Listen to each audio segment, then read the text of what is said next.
dissemos anteriormente, o segmento das Super Sports está em alta, com as principais marcas a trabalharem as suas plataformas mais bem-sucedidas para nos entregarem sensações fortes, sem perderem uma bem-vinda dose de bom senso. O bicilíndrico paralelo da Suzuki fez nascer duas Trail e uma Naked, baseando toda a sua personalidade numa entrega motriz contundente e numa ciclística extremamente equilibrada. Está na altura de testar essa fórmula com avanços e carnagens na equação. Olá, bem-vindos ao Andar de Moto, eu sou o Pedro Alpiarça e esta é a apresentação nacional da Suzuki GSX-8R. Tendo como base a bem-sucedida Naked Street Fighter GSX-8S, a marca de Yamamatsu levou a cabo ligeiras transformações que pavimentaram o caminho para este novo modelo. A mais óbvia enquadra-se no capítulo ergonómico, com a introdução de os avanços montados na parte superior da mesa de direção, e a outra prende-se com a montagem de umas suspensões mais desportivas. Uma carnagem que promete um perfil de ataque aerodinâmico superior completa a transformação. E esta era a premissa que nos abria as cortinas da revelação deste novo modelo. Muito pouca matéria que alimentasse a surpresa, mas muita curiosidade em provar o quanto estes pormenores mudariam a sua personalidade. Ao vivo, a presença visual desta pequena desportiva sente-se bem desenhada, e as linhas das carnagens sugerem a velocidade prometida pelos seus ângulos perfilados. O farol frontal segue a imagem da Naked e desaparecem os LEDs diurnos laterais, trocados por uma unidade solitária acima dos dois faróis. Simplicidade na forma e eficácia estética no conjunto frontal. A simbiose com a traseira espartana resulta numa sugestão de agilidade e enfoque no eixo dianteiro, onde a pequena cúpula sugere um encaixe do capacete no depósito quando as retas se tornam mais pequenas. O espírito da marca exala em cada recanto onde repousa o olhar uma sensação de construção sólida e de propósito bem estudado, sem recurso a falsas promessas.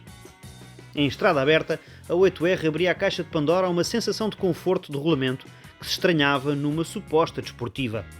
As cotas do novo triângulo ergonómico não nos foram reveladas, mas claramente tinham sido desenhadas para não diferirem muito das da Naked. Estamos com uma abertura de braços claramente mais fechada, mas marginalmente mais dedicada no eixo dianteiro, o que significa que estamos bastante mais direitos do que o esperado, ou seja, a expectável pressão nos pulsos é praticamente inexistente. A altura do assento continua simpática e a posição dos poisapés permanece inalterada. Os movimentos do corpo para favorecerem o posicionamento da moto em curva surgem de forma natural, não existindo necessidade de forçar pêndulos com o tradicional joelho técnico. Neste andamento relaxado, o motor usa a disponibilidade do seu binário para nos embalar a inércia. Este bloco motriz tem a capacidade de nos elogiar a preguiça, sendo que acabamos por utilizar o fantástico Quick Shifter demasiadas vezes no sentido ascendente. Com o motor no modo B, tudo acontece sem esforço, num ritmo fluido e aprazível. Se na apresentação estática o modelo exposto tinha montados uns alforjes mal a depósito, um assento mais espesso e um defletor frontal maior, a explicação para tal fenómeno estava encontrada. A GSX-8R consegue ser bastante capaz de ser utilizada como uma Sport Touring, em que o assento confortável e a autonomia razoável entram nesta equação de modo bastante conveniente.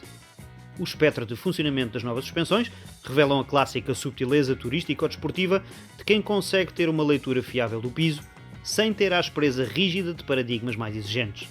A amplitude dos movimentos verticais é curta, mas controlada, mesmo quando sofremos a subliminar chicotada da extensão do mono-amortecedor traseiro nos ressaltos mais bruscos. A GSX-8R acaba por se distanciar da 8S neste aspecto, enaltecendo o comportamento exemplar do seu chassi num perfil ligeiramente mais desportivo. A suíte eletrónica da nova GSX-8R é em tudo semelhante à Naked da qual descende. Temos 3 mapas de motor com níveis diferentes de resposta do acelerador, sem alterações de potência, e 3 níveis de intervenção do controle de tração. Este último pode ser desligado em andamento e memoriza a escolha do mesmo depois de cortarmos a ignição. Toda a interação com o sistema é bastante simples e o design do TFT de 5 polegadas continua a ser dos mais elegantes do segmento. E por esta altura estávamos a fazer o reconhecimento do traçado sinuoso no Cartódromo Internacional do Algarve, com secções bastante técnicas, onde a segunda velocidade era mínimo múltiplo comum desta realidade. Existiam alguns pontos interessantes onde conseguimos potenciar a velocidade com algum ângulo de inclinação, especialmente na primeira curva a seguir à reta da meta, onde tocávamos no apex com a terceira engrenada a uns loucos 120 km/h. No mapa A, mais desportivo, os 83 cavalos eram utilizados esporadicamente, sendo que a maior parte das saídas em curva eram patrocinadas pelo binário. Este motor não se alimenta de headlines gritantes e prefere ganhar momento nos médios regimes. facto que nos fazia procurar os apoios mais longos e suscitava, pelo menos em 2 secções, o recurso à passagem de caixa para a mudança acima. Não considerámos o controle de tração demasiado intrusivo, no seu modo mais desportivo, sendo que apenas se mostra quando a parvoíce já está para lá do tolerável. Tendo em conta as personagens, era uma questão de tempo. Com o passar das sessões, as travagens eram provocadas no limite e os avisadores dos pois-a-pés eram sacrificados sem dó nem piedade, sinónimo de um empenho exagerado, galvanizado pelo bom comportamento da máquina. A Suzuki sabe fazer motos que nos incham o ego, e esta plataforma já nos tinha feito muito felizes noutras ocasiões. O que este R traz são umas suspensões mais capazes de poder testar os limites de um chassi extremamente competente e sólido nas suas reações. A generosa distância entre eixos promove a estabilidade e a rigidez do quadro e permite uma interessante acutilância na roda dianteira, sem perder a agilidade que tanto gozo nos dá a explorar. O bom senso industrial dita que os avanços estejam demasiado altos e os pois-a-pés demasiado baixos. Dizemos isto num contexto de evolução em pista, porque a diversão à saída do stand é garantida. Até os Dunlop Sport Max escolhidos estão à altura do paradigma de eficácia em pista e desenvoltura no asfalto cotidiano. Da parte da tarde, e já sem deslizadores nos joelhos, o mundo real esperava-nos sob a forma das mais sinuosas estradas que bordejam a bonita Serra de Monchique. Com o ritmo vivo, a GSX-8R gosta de despachar serviço, sem medo de seguir na roda de máquinas mais potentes. Inspirando confiança, estamos permanentemente no limbo daquele divertido dilema de tocar ou não nos travões na entrada em curva, servindo-nos do exemplar Quick Shifter para aproveitar o travão motor e gerir a velocidade enquanto esperamos que a trajetória se revele.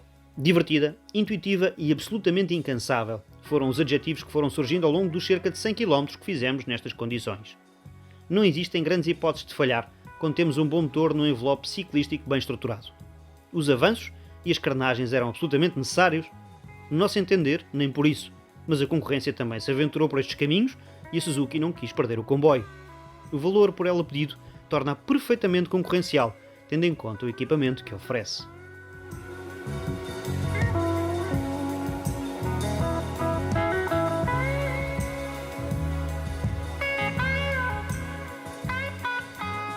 A equipa vencedora não se mexe, e esta velha máxima faz todo o sentido na GSX-8R. A Suzuki acertou em cheio na consistência técnica desta plataforma e a relevância desportiva desta Super Sport é uma ótima adição à família. O motor cheio e sempre disponível galvaniza-nos o andamento, sem entrar em grandes exageros rotativos. As suspensões show entregam a quantidade certa de refinamento para ganharmos confiança numa condução mais dinâmica e a nova posição do guiador, agora com avanços, ajuda-nos a ganhar foco no trem dianteiro sem se tornar desconfortável em momento algum. A nova Triumph Daytona 660, a Honda CBR 650R e a Yamaha R7 são as suas rivais diretas e nós vamos trabalhar para vos trazer esse comparativo. Nestes tempos de extremismos exacerbados, é muito bom ver renascer uma classe que nos traz o bom senso e a garantia de diversão. A Suzuki GSX-8R é um ótimo exemplo disso mesmo. Chegamos ao fim de mais um Teste no Ar de Moto. Todo o nosso conteúdo está no canal, YouTube, no site e na revista digital. Até à próxima.